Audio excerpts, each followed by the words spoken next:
Jain friends, आज हम BSc part 2 book integral calculus chapter है बीटा गामा फंक्शन से प्रॉब्लम सॉल्व करने जा रहे हैं। आइए देखते हैं प्रॉब्लम क्या है। Find the value of tau 1/2।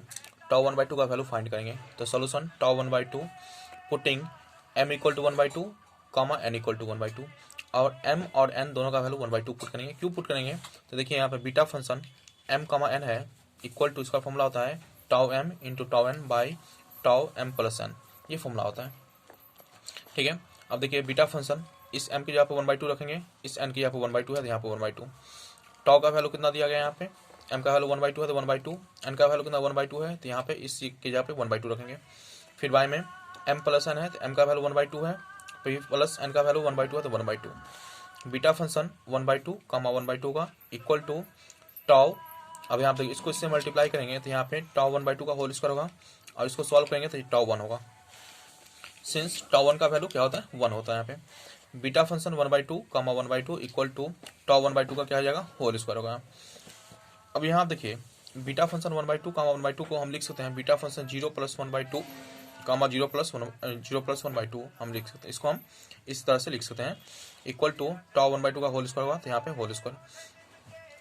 उसके बाद फिर 0 से π/2 टू यहाँ पे sine theta into sine theta का पावर 0 इंटू कॉस थीटा का पावर 0 इंटू डी थीटा का equal to tau 1/2 in tau 1/2 का होल स्क्वायर। ये कहाँ से आया?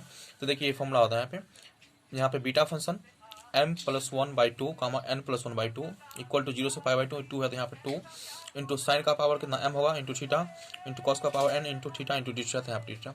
अगर यहाँ पे m होगा तो यहाँ पे साइन का पावर m होगा और यहाँ पे n होगा तो यहाँ पर भी साइन का पावर n होगा और यहाँ पे 2 हुआ 0 से π/2। तो सिमिलरली अब देखिए यहाँ पे इस m की जगह पे कितना दिया 0 दिया गया है तो साइन थीटा का पावर 0 होगा यहाँ पे इंटू कॉस थीटा का पावर 0 इंटू डी थीटा था यहाँ पे डी थीटा होगा। ये m का वैल्यू 0 है और इसका वैल्यू 0 है into D theta equal to 0 से π/2 इंटू 2। किसी भी नंबर पे या किसी का पावर अगर 0 हो उसका वैल्यू 1 हो जाता है तो यहाँ पे डी थीटा का इंटू टाउ 1/2 का होल स्क्वायर है तो यहाँ पे 1/2 का होल स्क्वायर का इक्वल टू 2। अब थीटा का इंटीग्रेशन डी थीटा का इंटीग्रेशन कितना आ जाएगा थीटा का तो 0 से π/2 है तो 0 से π/2 टाउ 1/2 है तो टाउ 1/2 का होल स्क्वायर तो यहाँ पे होल स्क्वायर 2 इंटू इसमें वैल्यू रखेंगे π/2 फिर -0 था -0 इंटू टाउ 1/2 का होल स्क्वायर तो यहाँ टाउ 1/2 का होल स्क्वायर। अब इसको इससे मल्टीप्लाई करेंगे तो 2 इंटू π/2 का इक्वल टू टाउ 1/2 का होल स्क्वायर है यहाँ पे होल स्क्वायर। अब ये 2 से 2 क्या होगा कैंसिल हो जाएगा तो क्या बचेगा यहाँ पे टाउ 1/2 का होल स्क्वायर इक्वल टू पाई होगा। तो टाउ 1/2 का जो वैल्यू आएगा स्क्वायर हटाएंगे तो रूट लगेगा तो टाउ 1/2 का वैल्यू कितना हो जाएगा ये √2 होगा यहाँ पे। अब सिमिलरली देखिए एक प्रॉब्लम देखिए यहाँ पे अब पूछा जाएगा टाउ 3/2 का वैल्यू फाइंड करने के लिए तो इक्वल टू टाउ इस 3/2 को हम लिख सकते हैं 1 + 1/2। अब देखिए यहाँ पे अब ये जो 1 है ये बाहर जो निकलेगा ये 1/2 हो जाएगा तो ये 1/2 टाउ 1/2 इक्वल टू 1/2 और टाउ 1/2 का वैल्यू कितना होता है यहाँ पे √π होता है। अभी हम प्रूफ किए हैं टाउ 1/2 का जो वैल्यू होगा वो √π होगा यहाँ पे तो ये होगा √π होगा। सिमिलरली टाउ 5/2 इसका वैल्यू कैसे फाइंड करेंगे तो देखिए टाउ 5/2 इसका जो वैल्यू फाइंड करेंगे तो यहाँ हो जाएगा टाउ ये होगा 1 + 3/2, ठीक है। टाउ 5/2 को लिख सकते हैं 1 + 3/2 इक्वल टू अब ये जो 1 है ये बाहर निकलेगा तो ये हो जाएगा 3/2 और ये निकलेगा ये 3/2 टाउ 3/2 होगा। तो टाउ 3/2 का वैल्यू तो अभी नहीं मालूम हम लोगों को, मालूम है यहाँ पे ये होगा नहीं वैल्यू पुट नहीं करेंगे। फिर देखिए यहाँ पे जो हो जाएगा 3/2 है तो यहाँ पे 3/2 फिर लिखेंगे टाउ 3/2 है तो 3/2 को क्या लिखते हैं 1 + 1/2 लिखते हैं टाउ 1 + 1/2 लिखते हैं।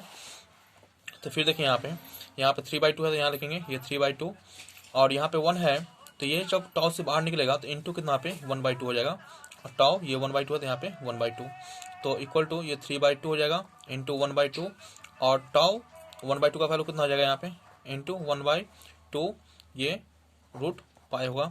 इसको मल्टीप्लाई करेंगे तो ये हो जाएगा कितना 3 ये 8 ये पाई ये कितना हो जाएगा ये होगा आपका √π है तो यहाँ पे √π होगा, ठीक है।